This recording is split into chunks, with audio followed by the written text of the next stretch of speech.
Hi everyone, and welcome to the channel. Zach D Productions here, and I'm here for a video about the band Skillet. This is just going to be a discussion video about Skillet. I want to talk about their music, and then I guess I want to talk about the more controversial stuff that's surrounding their singer, John Cooper. Now, I first do want to go over my thoughts on Skillet's music, and I thought it would be interesting to give my thoughts on Skillet, considering that they are a pretty popular band in the music community, especially when it comes to the hard rock and post-grunge communities, I guess you could say. They're a band that has been around for years, and they've changed their sound a lot throughout the years as well. A lot of people I hear say change their sound for the worst, which, from what I've heard, I probably agree with, to be honest. Now, before we go any further, believe it or not, I've actually had a time with Skillet. There was a short time of my life where I actually kind of liked Skillet, to be honest. And this was, of course, back in high school and whatever. And I think that had a lot to do with peer pressure as well, because if you didn't know as well, a part of my upbringing and how I was raised had a lot to do with church. You know, church has been a part of my life since I was born. Not so much nowadays, but that's besides the point. So because of that whole idea, you know, we've done a lot of church hopping throughout the years, and because of that, that caused me to visit a lot of youth groups at the time. So yeah, I did attend to a lot of youth groups, and it just seemed like no matter where you went, no matter which one you went to, Skillet was a big deal in the youth groups. You know, that was the band that all the cool kids in the youth group listened to, and they claimed to love so much and, you know, be a fanatic for, basically.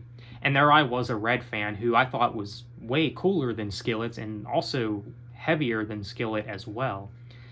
Now, I know that heavier does not mean better, you know, so don't get the idea. It's not what I'm saying, but it does imply with something else that I'm saying here, and it's that I don't know if these guys in the youth groups thought that they were so cool for being a fan of Skillet because they were heavy for a Christian band, as if there was no other Christian bands that have ever made heavier music than Skillet. You know, just because they're heavier than your typical contemporary music, you know, I guess the stuff that you would typically hear on K-Love Radio. And now I think Skillet's music is not much different from K-Love Radio, if I'm being honest. So that is something that I did want to mention too.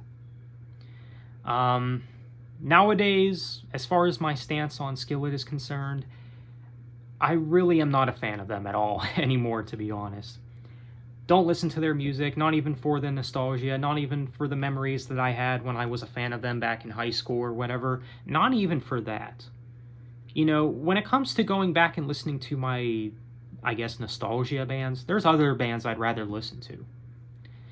I just don't think Skillet is all that great of a band, to be honest. And I know that there's people out there that say, oh, but they're my favorite band. They've gotten me through so much. They've gotten me through depression and all this and that. And you know what? That's great and all. Good for you. But I find their music to be kind of generic, to be honest. That's my thoughts on Skillet as a whole. I just think they're pretty generic.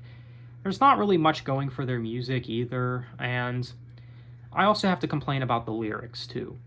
Now, this is something that I've noticed that does apply with a lot of Christian rock and metal lyrics. A lot of them seem to be based around the same ideas. Their ideas are not very original. Like, they all have this, oh, stand up for what's right idea, or stand up against the world, yeah, you know, how it is.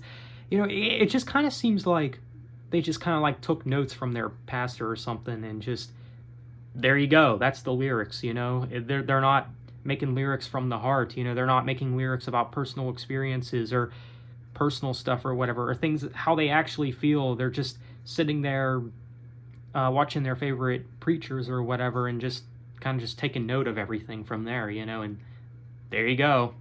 I mean, that's basically what it seems like to me. I mean, the lyrics just don't seem relatable enough from that aspect, I guess.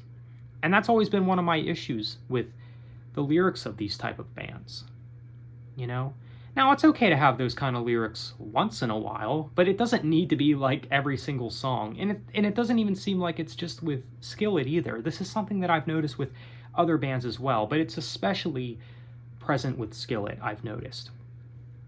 Now, as far as the music itself, again, I'm not really a fan of the music. It is kind of just, it's simple, you know, it's simple, it's edgy, and just kind of generic. There's other bands in this genre I'd rather listen to, like Breaking Benjamin, or, again, Red, for example.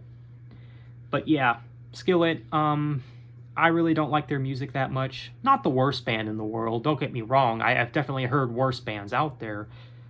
But I don't know, their music is just not for me.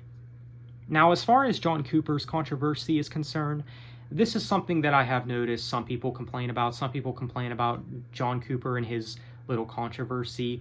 But that's the thing I do want to point out regarding this whole situation. Why is it considered controversy? And I say this because why is one side controversial but the other side isn't? And of course I am implying the fact that John Cooper is supposedly anti-mask or whatever, and basically his whole stance on that, and the fact that there was a Skillet face mask being sold or whatever. Now, I guess it depends on the manufacturer or who was really selling the products. I guess that would determine on what made him hypocritical or whatever, but if he was the one selling it, or if it was something that was on his, you know, on the Skillet fan page or website or whatever, then yeah, that can be seen as kind of hypocritical. But as far as the words that he speaks himself and the things that he said and his stances on it, personally, I really don't see an issue, to be honest. Now, when it comes to my stance, for those who are wondering, when it comes to my stance on mask wearing, I just believe that there is only one right answer to it, really, by choice. That's really the only right answer to it. It's just by choice. If you choose to wear one, okay, cool. If you choose not to, also, okay, cool, you know? So it's like, it should be by choice, all right? And if you believe that it's something that should be forced, well, then you're just an idiot.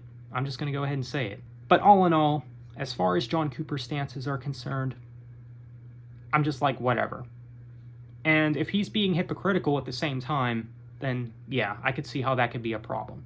Now, has John Cooper said anything that I do agree with as well? Yeah, I mean, he has said before that there are certain bands that are too afraid to speak their mind and speak how they truly feel and what they believe, and I do think that that does play a factor as well. So I'll give credit where credit is due. But as far as John Cooper's stances are concerned, I don't see it as a big deal. I don't really think about it that much to begin with. But yeah, but their music, not for me. I find it kind of generic once again. So let me know what you guys think. What are your thoughts on the band Skillet? Do you have similar thoughts? Feel free to let me know. So thank you for watching. Have a nice day and take care.